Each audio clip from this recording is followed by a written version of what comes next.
Well, hello and welcome to This Month in Hamilton, our May 2023 edition. I want to start out by always thanking WBCB 1490 AM for allowing us to have the opportunity to talk to you again this month about what's going on in Hamilton. I want to also thank our sponsors, Angelo Onifree in the Mercer County Prosecutor's Office, Capital Health System, Haldeman Ford Subaru, Radiology Affiliates Imaging, and Saul Funeral Homes. In a little while later in the show, we're going to be joined by Steve Cook, the Executive Director of ARC Mercer, to talk about all the great things that they have going on here in Mercer County. But want to start out, as we always do, just providing you an update of what's going on here in Hamilton. For those of you who were out on Mother's Day at Sayin or Cyan Gardens, I get told by people I'm always saying it wrong no matter which way I go, so I'll say them both.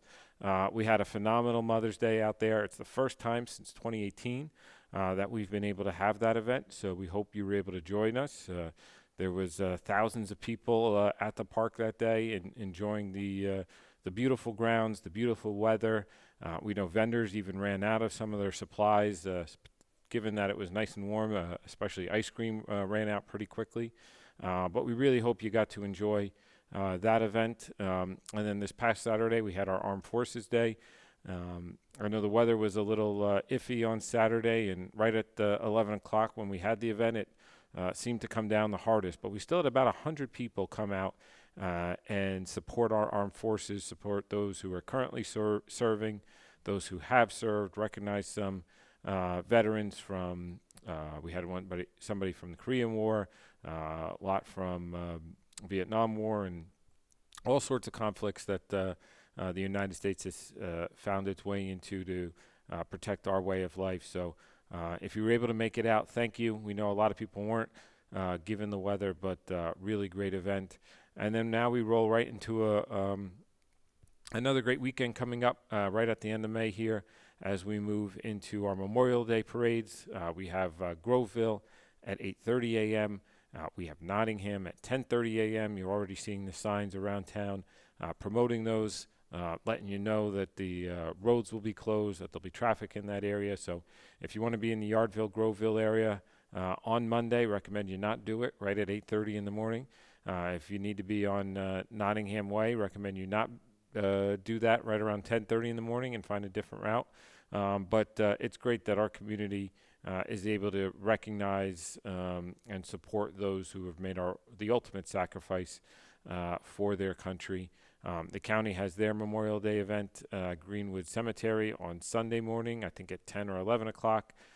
So a variety of events for those who want to get out and just take a moment to recognize those who made the ultimate sacrifice. Always encouraging bringing your kids so they grow up with that same recognition for all who have served our country. Rolling then right into the summer, we have our July 4th event. A little bit different this year. July 4th falls on a Tuesday. So our Independence Day event in Veterans Park, it's primarily scheduled for Friday, June 30th. And then with a rain date of Saturday, July 1st. So I know it's kind of weird to talk about fireworks in June, but we've got that event June 30th in Veterans Park, and again, the rain date of July 1st. We felt the weekend, a lot of people were probably taking Monday off anyway for the holiday, so we wanted to get everybody an early start before they maybe go to the shore, or go away on vacation, and have an event here in town to really kick off a elongated 4th of July holiday. And then right on the heels of that, we'll have our National Night Out, sponsored by our Hamilton Township Police Department, again over at Veterans Park South. And again, it's really grown into a great community event. I say our police department is a victim of its own success because it's become now another community event given the thousands of people who come out. But really an opportunity for you and your families to come out, interact with our police officers, our firefighters. We're going to have touch-a-trucks. We have all sorts of things going on at Veterans Park. Again, just to get you and your family to know a little bit more about all the services we provide, but really an opportunity to interact with our police officers. They do a phenomenal job in town. And on that, I just want to recognize all our first responders. We had a A long week last week in Hamilton Township. Never something nice to say. We unfortunately had a homicide earlier last week, but that was solved within 48 hours thanks to the work of our police department along with our prosecutor's office. So kudos to them again, investigating it and making an arrest all within 48 hours to keep our community safe. And obviously we had two large fires in town, the biggest one being at the intersection of Whitehead Road and Sweetbriar there. The good old rubber plant. They did a phenomenal job. All those involved, especially our firefighters, are really just keeping it to one business. There's a lot of houses in that area, a lot of other businesses in that area that only received really minor damage to their homes or to their businesses, and they just kept it to really the one building that was on fire. As if that wasn't big enough, then they still had on Friday night another large residential fire that made, unfortunately, that house a total loss. So they had a really busy week, but that's what they do, keeping us safe each and every day. I know they were exhausted by the end of the week, but it just goes to show you their dedication to serving their community, and so we want to recognize them. And again, that's what National Night Out is about, right? An opportunity for you, your families, especially your kids, to get out, to meet them, to recognize them, and be inspired, hopefully, to continue to serve their community the way so many of those do. Some other big things going on in town. June 1st, we're swearing in a new police chief. Our current chief, Chief James Stevens, has reached his mandatory retirement age this month. And so by state law, he has to retire by the end of this month. And then on June 1st, we are swearing in our new police chief. It'll be Chief Ken Dubosky, so we're very excited for soon-to-be Chief Dubosky and where he'll take our police department in its next steps.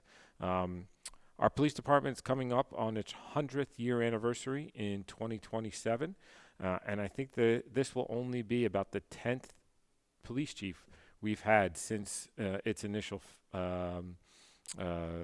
establishment back in 1927. So it just goes to show you the continuity they've had in their leadership to really make it one of the best police departments, certainly in the county and the state, and I'd argue around the country. They get statewide accreditation, something roughly only 10% of police departments do around the state. So we're very proud of them, and very thankful to Chief Stevens, and very excited to soon-to-be Chief Dubosky to continue the progress they've made and even take it a step further. On the municipal complex, some exciting things going on. The MCIA, who we've partnered with, has awarded a demolition contract for the current site. So you're going to start to see some people out there in June. There is some asbestos in the building, so that has to all be abated first before we can start actual demolition. So while you'll start seeing trucks and workers out there in June, that'll be mainly what it's about in June, is the asbestos abatement and making sure all that's out before the actual demolition starts to keep everybody safe. But by the end of the summer, the building will be completely demolished. And again, we're still working with the architects on a design, and with that, you'll start seeing a flyer around soon about a public forum we're having on the evening of Monday, June 12th. That'll be at our senior center, where we want to get feedback from you, the public. What would make this new complex more functional? Again, remember, it's not just township employees, it's going to be the school board as well. What would make it more functional for you to visit on a day-in, day-out basis, whether it's to get a permit, to pay your taxes, to get a raffle permit for the clerk's office, what have you. What would make it more functional or easier for you in terms of attending a council meeting or a planning board meeting or a school board meeting? Again, all those meetings now will be in a shared space. So no matter what kind of public meeting you're coming to, you'll just be going to one building. We've already heard things about AV equipment and microphones, but we really want to hear from you on what you would like to see in this new building, but also what you'd like to see on the outside of the new building. Is it a more greenery space than what's currently there? Is it picnic benches? Is it just generic seating? So how you want to see parking, all those kinds of things we want to hear from you about. I'm sure many of you will have thoughts on electric vehicles, on solar panels, on all sorts of things, right? But before our design team finalizes any site plans or building specs or anything like that, we really want to hear from you all about your input. Our employees have had the opportunity to provide their input on what would make their offices more functional. But what I say is we've gotten that input from one side of the counter. Now we want to get it from the other side of the counter. So you'll start seeing flyers about that meeting soon. But again, it'll be June 12th with a start time of 5:30 p.m.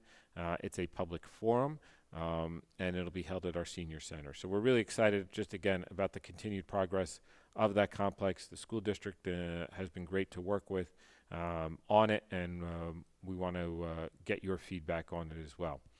So we're going to take a short break right now. When we come back, again, we'll be joined by Steve Cook, the Executive Director of ARC Mercer, to hear about all the exciting things that they have going on. And again, just to introduce the ARC Mercer to many of you who may not have heard of it, may not know exactly what it does. I got the opportunity last year to take a tour of their facility. It is far more expansive than probably what you realize or what you've heard, right? So a lot of good things going on there that we want to share with you all. So we're going to take a short break and be back in just a moment.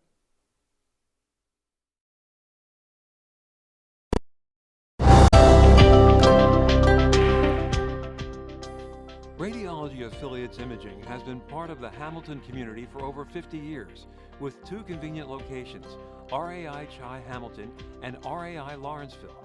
We offer expertise in all areas of imaging for all members of your family. Our board-certified specialty radiologists offer expertise in women's imaging, interventional radiology, musculoskeletal and diagnostic radiology. Whether you need an MRI, CAT scan, ultrasound, mammogram, or X-ray, we offer the latest in imaging technology and interpretation.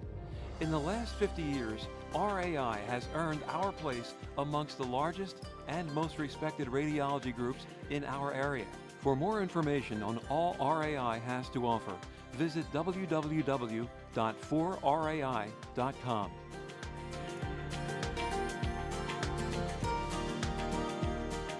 Welcome to the capital of neurosciences at Capitol Health. The human brain and spine are very complex, and treating them requires a hospital that offers a combination of technology and specialists that are united by a single defining purpose, putting you and your family at the center of exceptional care. From brain tumors and spinal disease to strokes and aneurysms, if it involves the brain and spine, there's only one Capitol Institute for Neurosciences, and it's at Capitol Health. To learn more, visit capitolneuro.org. That's capitolneuro.org. Today's show is being brought to you by Angelo Onifrey in the Mercer County Prosecutor's Office as a public service to the community. Angelo Onifrey urges you to stay involved in your community and to also support the youth of our community. They are tomorrow's future leaders in Mercer County. This message brought to you by the Mercer County Prosecutor's Office, who hope you enjoyed today's show.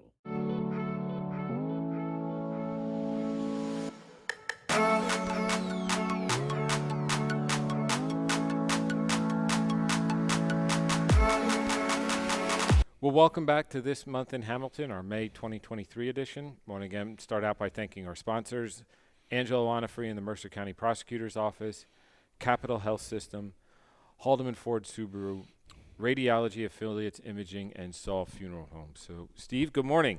Good morning, Mayor. Thank you for coming today. It's my pleasure, and I just mentioned this before on the break, and I just want to share this with everyone. There is no teleprompter. There is no cards. There's nothing. The mayor does that update off the top of his head. I was actually sitting there totally amazed at the depth and breadth that you have of understanding of all the different things going on in Hamilton Township. So as a lifelong Hamiltonian, I can really appreciate that. So thank you. Thank you. And just for those listening or watching, right, as Steve's going to be talking about all the things going on at ARC Mercer, you too aren't going to have any cards or anything like that, but I know it's all up here, and you do a phenomenal job. So just a little bit about you. You said you've been a lifelong Hamiltonian. Take us through how you even, your kind of progression, how you wound up at ARC Mercer. Sure. Born and raised in Hamilton in Yardville, and I went through the school systems until 10th, 11th, and 12th grade. I actually went to Valley Forge Military Academy. Oh, wow. Graduated fourth in my class, cum laude, and had a great time there, and really learned a lot about, leadership and things like that. I returned to Hamilton Township and actually became an NJDOT employee like my father and my brother. My other brother works at NJDEP, so as you know, many Hamiltonians are state workers. Absolutely. And through my time there, I developed a relationship with former Senator Peter Inverso, volunteered for many years, and ultimately left DOT, which I love, and went to work with Senator Inverso as his chief of staff for many years. One of the first things that happened when I joined his team was I was introduced to the ARC Mercer to present a Senate resolution. And you just talked about your visit, and it's always different than what you expect. Completely different than what I expected, and I was so moved by it. And I was asked by the matriarch of the board, Alice Podesta, to join their board, which I was hesitant because I just started this new job with the senator. And it turned out to be an amazing experience. And so in 2000, I joined the board. Wow. In 2007, the board asked me to take on the role of CEO. So I've been CEO for over 16 years at ARC Mercer. Wow, that's awesome. That's awesome. And then for those who don't know what ARC Mercer is, right? I've gotten that education too. Can you just explain, I guess, what ARC is, and then specifically kind of now ARC Mercer? Sure. So ARC is a national organization started about 1950, and it was started by pockets of families that got together because in 1950, the world was much different when it came to people with developmental disabilities. The families really did not have programs. The schools were very segregated, and special needs were in this program, if at all. And many, if those who grew up, even in the last couple of decades, you didn't really see a lot of individuals living in a community. And so ARC Mercer, you were either an institution or you were at home at night. And so these families formed little pockets to form respite programs so that after work, they had a place for their loved one to go and socialize. In 1950, they were brought together nationally, and they formed what's called the ARC of the United States. And that has led to right now about 600 chapters across the nation. They're county-based chapters, and then there's a state-based organization for advocacy for funding and laws, and then the national group. So the difficult part of the conversation here is how ARC became the ARC. So when they were first formed, the ARC stood for the Association for, and I'm not going to use the R word, children. And over time, because of the success of developing funding and programming, individuals lived longer. And so then it became the Association for the R word citizens. And then over time, the R word was identified as extremely offensive to especially the self-advocates. In the late 70s, they said, let's just get rid of that word. And to the point where in New Jersey, you see laws being rewritten just to strike out words like the R word, words like idiot and stuff. They were words used to describe individuals, for services or voting rights and stuff. And so this massive effort went along to change the use of those words. So we had to change ours. And we had to make a decision many years ago. Do we use the word ARC, which people associate it with special needs programs for decades, or rebrand it? And the decision was made to not use the acronym, but just make it a word. So it's always capital A, small r, small c. But the R does not stand for the R word anymore. Yeah. So over time, it really goes to show you the trust, though, that ARC developed with the developmental disability community, developed with all sorts of other individuals and organizations, right, that people knew it and intuitively knew it as a good organization that you almost couldn't change it at that point. It was a big debate nationally. I have to tell you, it took several years to discuss. And, the ARC is a little different than some of the providers. So there are hundreds of great, what we'll call them Division of Developmental Disabilities, DDD providers throughout New Jersey alone. The ARC has only 20 because there's one in each county except one that has 2 counties. Most of the ARCs are pretty much operated by family-driven boards. My board is over 75% family members who have loved ones in our program. And I think as an organization that differentiates how you approach the services. That's not to take away from the other organizations. There are just, all the organizations are fantastic in their mission and what they do. But advocacy is a big part of what the ARC does as an organization. So fast forward to today, my involvement with Hamilton and overlapping with the ARC in Mercer County now as CEO of the Mercer County chapter of the ARC has really transformed into a great experience that's overlapped with the town. So just to get back to your original question of Hamilton and the ARC, that's kind of how it all came together. And I think my experience as an engineer with DOT and being chief of staff for Senator Inverso just brought together these great experiences to try to make the ARC Mercer a very, very progressive and innovative organization. I think, as you said, when you come visit, most people just think, well, they're providing services, for people with special needs. But the ARC Mercer as an organization, as you saw on your tour, really strives to create programs that are replicable, throughout not just New Jersey, but the nation. And we can talk about a couple examples of those. But one thing I'm very proud of is that Mercer County, because it's not just ARC Mercer alone, Mercer County leaders, Mercer County families have come together to really build an organization that's dynamic and looking at best practices and then sharing them nationally. Well, and it's so much to give a goal to yourself from the board to say you need to do X, right? But then you and your staff have to figure out, okay, what are all the steps we need to take to do X, right? So if we're going to get somebody to a job, what needs to happen on the back end to make that happen? I know we're going to go into all those kinds of things, right? Yes. But it's, again, a kudos to you and your team now over the last 16 years, right? To think about all those things, to put them into place and improve on them too. I mean, it's a never-ending journey, I know. But so just a little bit about, I know you're located in Ewing, and that's where you have your headquarters for ARC Mercer. Take us a little bit of what goes on briefly. We'll touch on the large thing, but what goes on at that headquarters in Ewing that you have there? So the headquarters location really is the administration central. That's where we operate, HR and finance. We have a very awesome quality assurance department.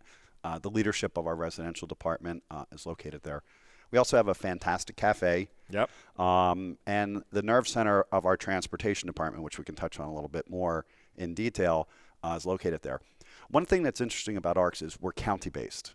So we don't compete with other counties. And that's one thing most people don't realize. We're all autonomous. The ARC Mercer is autonomous from ARC of Middlesex, separate boards, separate leaders. Mm-hmm. But we're very collaborative on ideas. The bad part is if there's an opportunity to expand, you really can't. So you're limited geographically to your growth. However, one thing that is powerful is all of the services overlap. So if someone needs to get a job and they need transportation, they need healthcare, they need a day program, recreation, all of them are located here, and we do all of them. Mm-hmm. So we can solve almost any problem that anybody would have from cradle to grave, 24/7. Bottom line is the ARC Mercer can handle every aspect of your life. Wow. Now, if you're a family who has somebody who has a developmental disability, right, what age or at what time should the family start to approach the ARC on what may be available, what services may be available? Is it when, the child's a year old, 15 years old, 35 years old? What kind of dynamic do you have there going on there? Well, now you've touched on something that really is in depth. Mm-hmm. But you've also touched on something that anybody who's listening right now that has a connection with someone with special needs, a child, a sibling. So mm-hmm. Parents, when they pass away, siblings take over that, and they're not always aware of it because parents did everything. Someone who's a self-advocate living on their own, like at Project Freedom, with the great opportunities there, or someone who has a loved one in school. The system is complicated. Mm-hmm. One of the things that the ARC Mercer has done is invested in a family support unit. So one of the things that you can do when you have these questions is reach out. I can't tell you how many Hamiltonians have reached out and said, I don't understand this or this or this. And our family support unit will answer these questions. And they can reach out at any stage that their loved one is in. And we're going to give you the contact information for our family support unit and for my email, because when you reach out and you say, I have a loved one and I don't know what to do. And there was an example, someone came in, we were working with them professionally, and they said, after months of conversation with them, it'd be like me talking to you about a project or whatever we're working on, and you pull me aside and go, Steve, I have, a sibling who has special needs and they're not in a program. And this happened as a side conversation. And it turned out that their loved one was over 50 years old, living with the father, who literally was in a nursing home passing away. And there was no DDD, no certification or anything. And we actually did the psychologist exam at our expense. And we don't always do that, but this was such a hardship case. And that was thousands of dollars. But we would guide you to get one. We helped in this case for that reason. They got registered with DDD, and the father had passed away, and we are literally advocating to make sure they don't get evicted, but they're actually going to end up in a home with a huge budget that they were entitled to for years. Wow. Most people don't know as an adult what they're entitled to. Many that are in school today do understand that there is an IEP program for identifying special needs. And even in that world, you have to fight sometimes to get those resources. And so the state ARC has an excellent program for the school system. When you approach 18 to 21, you don't necessarily have to graduate from the school system. And you can go till 21, and then you would age out. In COVID, it's been extended to 22. So in that time period, though, you can age out earlier if you can find a good program. But the difference between the school-funded programs and the DDD and DVR-funded programs is almost night and day. Transportation is not connected to it, although we've built a good structure. So that pathway from 18 to 21 is a whole different funding source. The state realigned the funding source from the Division of Developmental Disabilities and Department of Human Services to the Department of Children and Family Services. So now you have a completely different set of, case managers and funding sources and rules. So that transition period has, a lot of learning that needs to occur. You reach out to our family support unit. We can guide you on the right people to talk to. If we can help you with it, we will. And in that case that I mentioned to you, that was an extreme case where the ARC is just committed. And it could have potentially been such a tragic situation. So we've invested in this family support unit. And if you live in Mercer County, and I encourage... Reach out, right? Yeah. And elected officials, I tell them this all the time. I know you don't have elected officials as guests, but if they're listening, if you find a family that has an issue, just ask. Just send an email. If there's always a way to kind of direct you to something that may or may not help, but at least you'll get the education of what the opportunities are. So when in doubt, reach out. How about that for a slogan? And we'll give you the contact. Maybe you can put it up on the website. Yeah, if you can do it. We got to go to a break in a minute here, but if you can give a website or phone number or anything like that, people, you can say it on air now, and we can talk about it a little later again, too. Sure. It's familysupports@arcmercer.org. Okay. It's that simple, but with an S. Familysupports@arcmercer, ARCMERCER.org. And then website?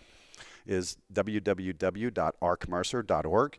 But just be careful. There are 3 ARC Mercers in the United States. Wow. One in Pennsylvania by Pittsburgh and one in Ohio, we learned, because we go to the ARC of Ohio Cedar Point roller coaster park every year. Oh, wow. And we were ARC Mercers in the house. Well, it turned out we met the other ARC Mercer from Ohio, and they're like, which one are you? So, but make sure you have the Mercer County one for, New Jersey. Perfect. Well, Steve, we're going to take a short break, and when we come back, we'll talk just more in depth about some of the services that ARC Mercer is providing every day. Today's show is being brought to you by Angelo Onifrey in the Mercer County Prosecutor's Office as a public service to the community. Angelo Onifrey urges you to stay involved in your community and to also support the youth of our community. They are tomorrow's future leaders in Mercer County.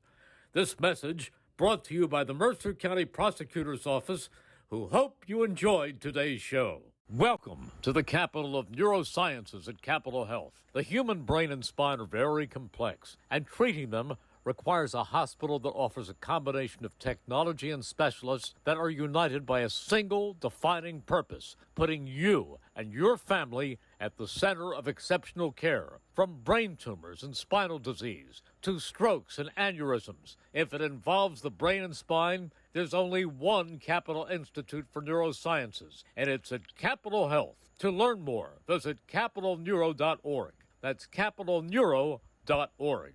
Merrill Reese, here to tell you about my good friends at Haldeman Ford Subaru on Route 33 in Hamilton Township. For outstanding sales and service, you can depend on the folks at Haldeman Ford Subaru for the best value on new and pre-owned Ford cars, trucks, and SUVs, along with a great selection of value-priced new and pre-owned Subarus. And no one offers the service that Haldeman does in their huge, state-of-the-art service facility. Service so great that many area municipalities and commercial fleets get their service performed by Haldeman Ford Subaru. From Langhorne to Princeton, folks like you to commercial fleets trust the name Haldeman for sales and service. Haldeman Ford Subaru, Route 33 in Hamilton Township.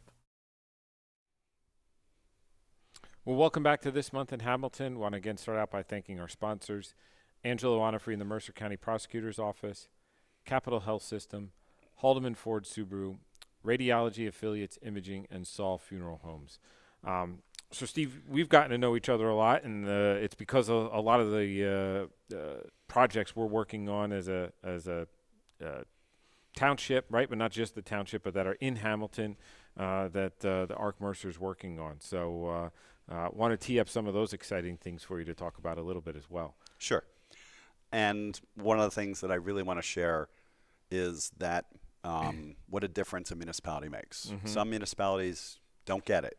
And you can go into those towns and talk about what our services are, and they're like, oh, wait a minute, we don't understand what's the difference between developmental disability or mental health or this and that. They don't take the time to understand the impacts that the ARC and agencies like the ARC have on a community. So in the years that I've been CEO and working at the ARC Mercer, some of the things that I think have absolutely been impressive with Hamilton Township, which is one of those communities that truly gets it. I mean, when you came to visit, you just, opened your eyes, absorbed everything, and said, look, this is great, I get it. And what can Hamilton do? And when I told you all the things that Hamilton's doing, you were aware of many of them, but a couple of the things, one that I know we'll touch on. But one of the key things that a township can do is take a look at their housing plan. Mm-hmm. Affordable housing and COA money is that money when builders and developers are building, they have to set aside by law, to keep it simple, to help those that really would not be able to afford that community, or maybe the whole community at large. So that COA money needs to be spent anyway. Absolutely. And so when you take a look at the options that you have, one of them is supporting the development of a group home or a residential setting like Project Freedom.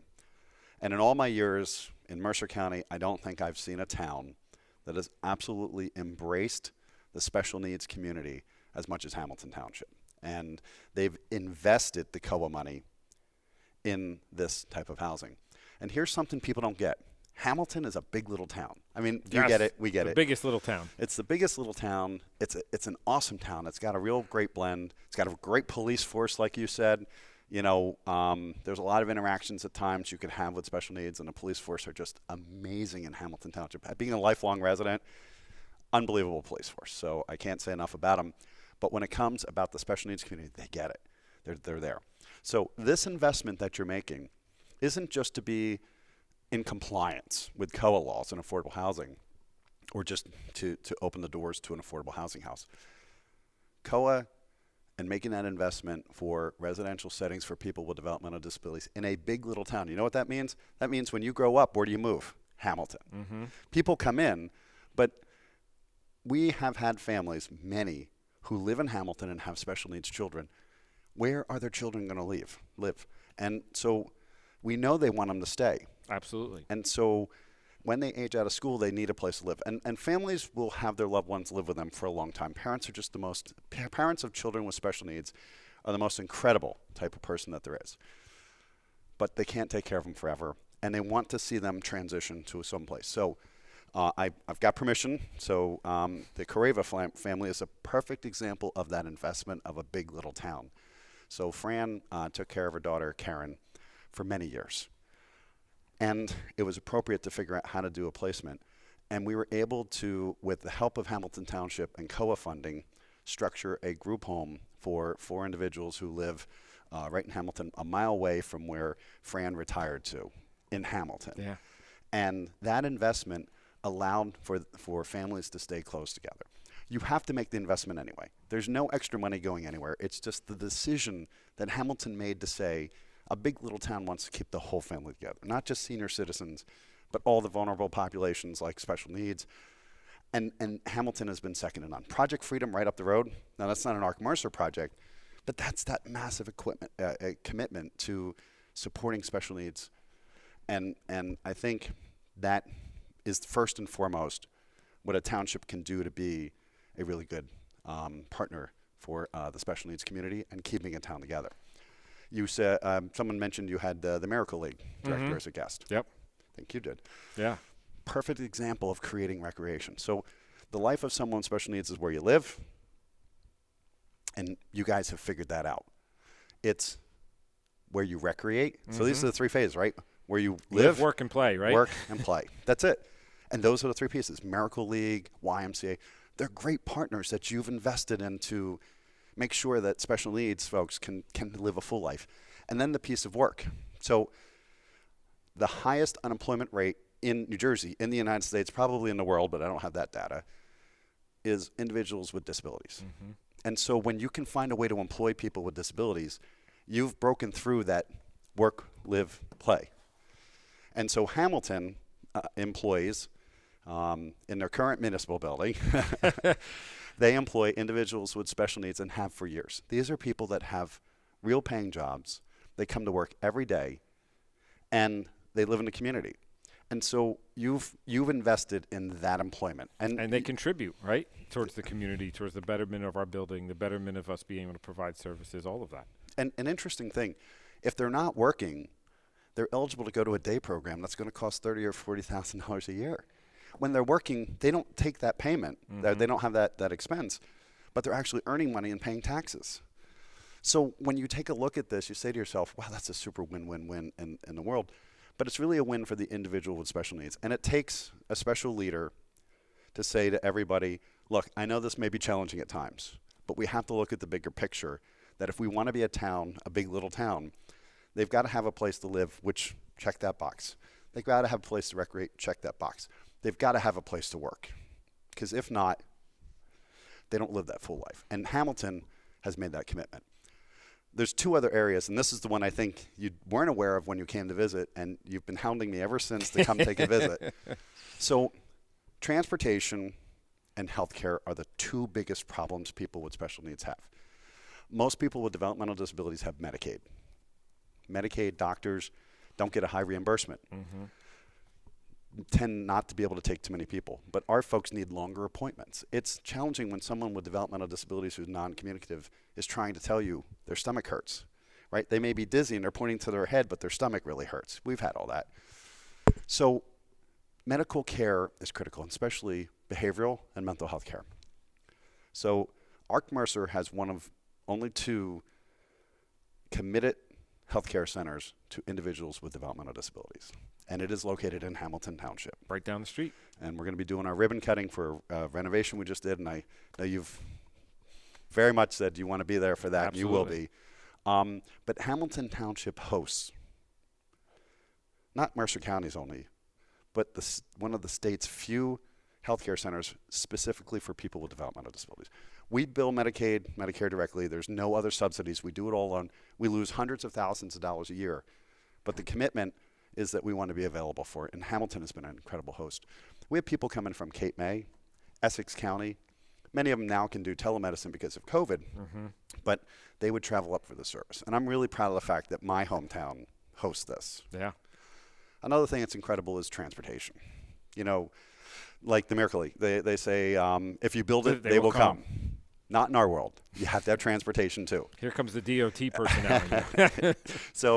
So you have to understand that transportation for most people with developmental disabilities will not drive. Building that infrastructure is critical. So the Ark Mercer, when I first started there, we had, like every other agency, an outdated, archaic model of paper routes and waiting for people to call with complaints and stuff. And we looked at that over years, and we got a really cool New Jersey Transit grant to take a look at some of the best practices, and we did it. And what I'm really proud of, is that our transportation team put together an outline. It took us 5 years to figure out all the problems. One is your best practices.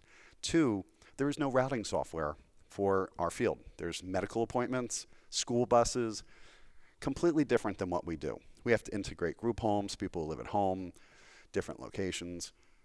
And so our team worked with a Princeton professor to design our own software.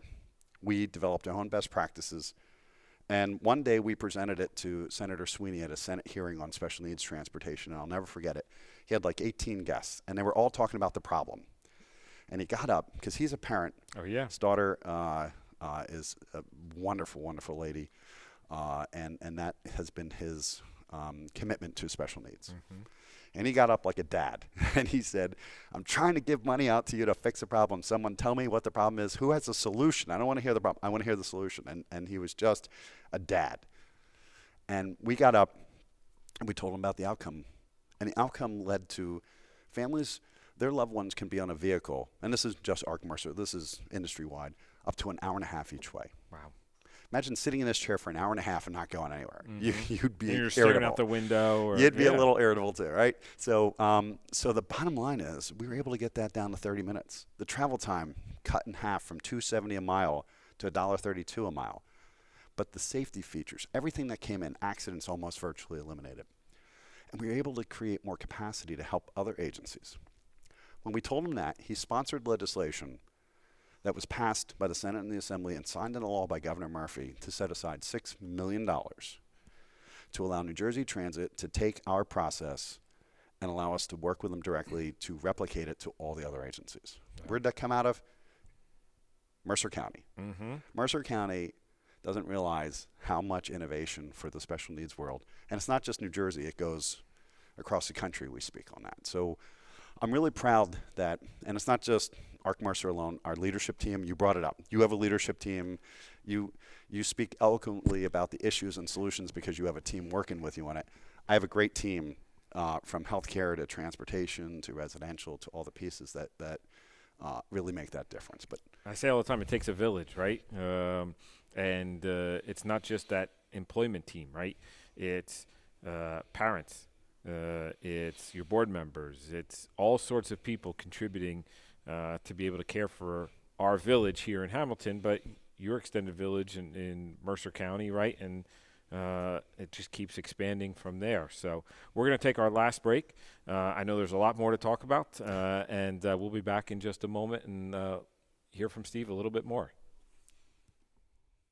Merrill Reese, here to tell you about my good friends at Haldeman Ford Subaru on Route 33 in Hamilton Township. For outstanding sales and service, you can depend on the folks at Haldeman Ford Subaru for the best value on new and pre-owned Ford cars, trucks, and SUVs, along with a great selection of value-priced new and pre-owned Subarus. And no one offers the service that Haldeman does in their huge, state-of-the-art service facility. Service so great that many area municipalities and commercial fleets get their service performed by Haldeman Ford Subaru. From Langhorne to Princeton, folks like you to commercial fleets trust the name Haldeman for sales and service. Haldeman Ford Subaru, Route 33 in Hamilton Township.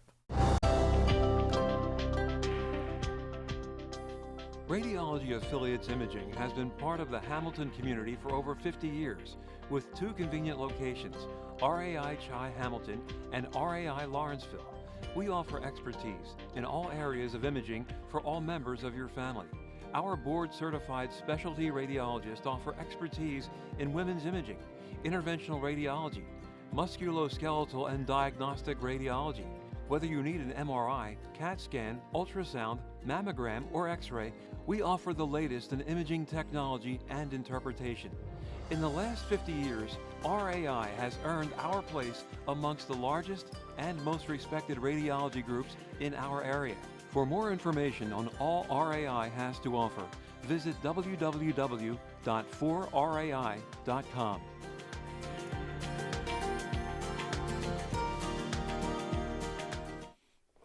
Well, welcome back to This Month in Hamilton. Want to again start out by thanking our sponsors, Angela Onifree in the Mercer County Prosecutor's Office, Capital Health System, Haldeman Ford Subaru, Radiology Affiliates Imaging, and Saul Funeral Homes. So, Steve, we talked a lot about housing, right? And we're sitting here in the Golf Center, and right across the street's the new Project Freedom, which we're very excited about, and at a great spot, right? Right across the street from our library, the YMCA, all of that. And I know you've got different group homes, not only just in Hamilton, but around the county. But you got another one of its kind that I think is almost ready to have a CO right here in Hamilton as well on Clockner Road. I'm happy to say the CO, I believe, has been issued. Oh, if I'm not perfect. mistaken. Okay. And we're just doing the final touches and literally coordinating a ribbon cutting. So this isn't just a group home. So we mentioned that individuals with special needs. So there are those that have autism, Down syndrome, and Asperger's, but there's also a behavioral component that has been so difficult to take people from institutions and move them to the community safely. And part of the process is they move them from an institution to a home, and it disrupts the home, the neighborhood, and everything, and there's no balancing. So the state literally wanted to put out an RFP to develop what's called a transitional home, and that's between the institution and placing them in the community. And so they have an RFP, and I don't believe they gave it to an out-of-state company, and I don't believe any of the 3 homes have actually been open, but one may be very close, and it might be open. I might be wrong. But the Mercer actually partnered with Hamilton Township and said, this is what we want to do. We've had a piece of property for years right over by Knights of Columbus, and we would like to use this property to develop a transitional home to allow people to transition that can repatriate to Hamilton and Mercer County. And so you partnered with us with COA funding, but also through the design and construction phase. Hamilton Township has just been total saints. They follow the rules. They do what needs to be done because that's what keeps everybody safe. Sure. But anytime you had an opportunity, you understood this project was not only for special needs and developmental disabilities to be in Hamilton, but that this was a very unique project, one of a kind, that's being opened here in Hamilton Township. And having that kind of public servant partnership, and not just you, but your team have been fantastic, will allow for this to happen. And again, it's one of the first of its kind, if it's not the first of its kind, in New Jersey, totally supported by Mercer and Hamilton. No state funding, nothing, just this partnership. That is unheard of. And to find a public servant partner that gets it and joins in has made the difference, not just for how we approach it, but for the people that are impacted by this. And that are those that are going to be able to leave an institution. Remember I said in 1950, everybody was in institutions. To move them from there, that was their whole life, into the community requires a little extra support, and this site's going to do that. So we've talked about live. We've talked about play, right? I want to talk about work for a minute. So in 2 aspects. One, you have at the Mercer almost like a training center. Right. And by the way, if you want a delicious lunch, make sure you get there. If you want even a little less delicious dessert, sorry, no offense, but it was delicious. Steve will make you a special dessert as well. But you've got a training center there for people, right? So they can get trained up and then take those skills to the outside as well. Yes. So on the work aspect, the Mercer has a facility on Olden and New York Avenue. And that's a very involved facility. It does a lot of fulfillment, does shredding, pick, pack, and ship. However, we also clean about 2.7 million square feet of office space a day with a workforce that is 75% developmentally disabled. You are engaged in that program in Hamilton. So what people don't realize, my payroll at the ARC is about 400 full and part-time staff. But we have a payroll of over 300 people with developmental disabilities that also receive a check through our social enterprises. One of them also is our cafe. And so when you visit it, you were able to have lunch with my team. I believe it was mashed potatoes and meatloaf. And you get good memory there. I actually made the peanut butter pie. Which is delicious. Yes. And I rarely have a guest that actually eats meatloaf and mashed potatoes and has the dessert. And you just had an appetite. And I think it's great to see someone who's so comfortable that they just engaged. And it wasn't just you and I, it was the whole team. Yep. And the key takeaway was you seemed to like the peanut butter pie and you wanted to see the healthcare center. I was like, Yeah. he's got to see the healthcare center. But another facet is you have to come in the front door. And in that front door, you walk to a bunch of flags and pictures and recognition. That is called Diversity Hall. It's the Dawn Carmesino Diversity Hall, named after my late executive assistant, who was my right hand. She passed away during COVID with cancer and was just, all about team, all about support, loyalty, and just loved our mission. So in that hallway, what you saw were representations of all the different groups in our organization. The first one's the LGBT flag, which represents not only staff, but ARC Mercer created the first LGBT group for individuals who identify as LGBT that are special needs in the nation. Wow. First in the nation. How it started is a long story, but it was fascinating how it evolved, and the staff absorbed it. The rest represent pretty much different cultural groups in our organization. So here's a not very well kept secret. In our field nationally, the turnover vacancy rate of an agency in New Jersey is about 35.5%. Wow. That means a third of your staff is going to leave and go work somewhere else. Mm-hmm. So not only does that create a third of vacancies, you have to rehire them, but there's also a vacancy rate to 20 to 30% on top of it. So you're just struggling. Nationally, it's even higher. It's 47%. Wow. New Jersey's done better because we've invested in our staff. Governor Murphy has given increases every year to our frontline staff through the budget. Fantastic relationship. But there's still a staffing problem with most folks. And by the way, there's staffing problems in every line of business, right?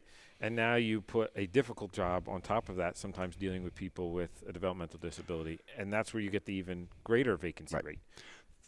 We're a 24/7 operation. Midnight on Saturday, we have people in the homes.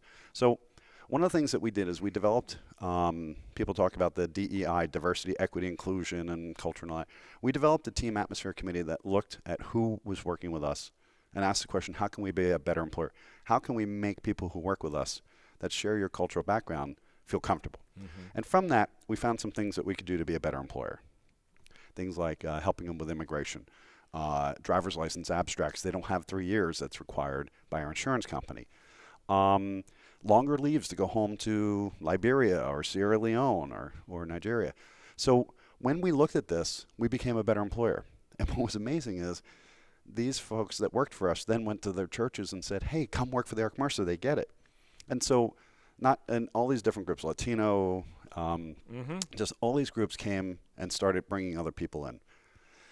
And then they said, hey, can we bring people from overseas? Well, I didn't know anything really about the visa process. And I said, let me go. So I met the consul general in New York for Liberia. I've met the ambassador, the foreign minister for Liberia. And we've actually put together a program that last July 26th, you attended. Mm-hmm. And many people may not know this. There's a significant presence in Mercer County, Hamilton, Trenton, for the Liberian community. Absolutely. And so on July 26th, we announced that we were going to form the first international chapter of the ARC. We had to get permission from the ARC of the United States, and the executive director made a special exemption in the bylaws because it didn't exist to form that first chapter. We call it Project 601 because there's 600 chapters of the ARC. And you were there for the flag raising. And I was so impressed that you have already established an incredible relationship with the Liberian community. I think you have plans. Well, I know I'm a little busy this year, and I've told Mayor Gassiora that a little bit. But yeah, there's been initial talks about trying to go over and visit and all And maybe that. a sister city, and Mm-hmm. right. Yep. So a significant community here. And so when we announced that on the Independence Day, so what is the outcome of this, right? It's great to have recognition of culture. It's great to have recognition of diversity. But what's incredible when you make people feel comfortable, they want to come work for you. Mm-hmm. And that culture has led to the most incredible thing in the state of New Jersey and the United States. And I have to go talk about having to travel and plans. People want to know how we did this. So I asked you this before, so it's no surprise. So the ARC Mercer's vacancy rate, and we're opening new properties. We just talked about it. Yep. Including the opening of new properties is 0. Wow. We actually are overhired for the new properties that we're opening because of these relationships that we've built. And it's not just the culture groups, but the community of talking to each other and respecting Listening. what their job is. Yeah. And our turnover rate is below 12% when the state average is 35.5. We're keeping people, we're expanding, and that means that people who are getting services are experiencing a consistent staff, right, stability. So it's something that we are really proud of. But Reed and you both have already started building those relationships with the Liberian community before I did. So that network actually made it a little more comfortable to get it done. So I'd like to think you guys contributed to helping create a very stable special needs workforce in Mercer County. Well, and when that workforce is more consistent, more stable, right? Trained, whether they're trained here or will be trained in Liberia, right? It gives a better result, right? It gives people who are having who have a developmental disability, especially maybe if it's behavioral health, right? That stability gives them a better outcome generally as well. And so it's that all-encompassing kind of service that creates a better outcome, leads to less behavioral health issues, leads to less services needed from the community otherwise, right? And so it just adds on itself continuously. So you've been able to solve something. Every business I go to just says, I can't find people, Jeff. I don't care if it's a nail salon, a hair salon, a restaurant, a medical, pharmaceutical company. They all say the exact same thing. And so kudos to you and your team over there for identifying it and then finding a solution for it as well. We've only got like 2 minutes left, so an open-ended question. Anything else you want our listeners to know about the ARC Mercer as we wrap up here today? So the ARC Mercer is an organization. We are Mercer County based. We are committed to supporting the special needs community, specifically the developmental disability community in Mercer County. I believe that when we put up the family support email and our website, that people will see services either they need or their families need. Recreation, where you work, where you play, where you live, those are the things we focus on for Mercer County. Healthcare and transportation are key components of that. We are not only an industry leader, but we're bringing those resources to Mercer County. So we are here to help. I encourage all elected officials to take advantage of that relationship also. And what you've done here has really helped us reach not only a lot of families in Mercer County, but Hamilton, which is one of the best in terms of relationship for having special needs individuals live, play, and work in the community they grew up in. So I thank you for that. Amazing relationship, and today an amazing opportunity. Well, thank you, Steve. You and your team did a phenomenal job. As you said, my eyes were certainly open when I got the chance. And coming in right at COVID, right, it took me a little while to get there, but I'm certainly glad I did. Certainly glad for our partnership together and just leading to better outcomes for people in Hamilton, but all people throughout Mercer County and the greater Hamilton community. And the thing that I love the most is when you have that person who has a developmental disability, when they can stay then close to home, but still, if they're able to live by themselves or live with others, right? They get that independence, that freedom, but the family still knows they're close by, and that makes it that big little town that it is. So want to again thank WBCB 1490 AM for allowing us to bring you this month in Hamilton. Want to thank our sponsors, Angela Wanafree in the Mercer County Prosecutor's Office, Capital Health System, Haldeman Ford Subaru, Radiology Affiliates Imaging, and Saul Funeral Homes. And with that, we will see you next month in June for This Month in Hamilton.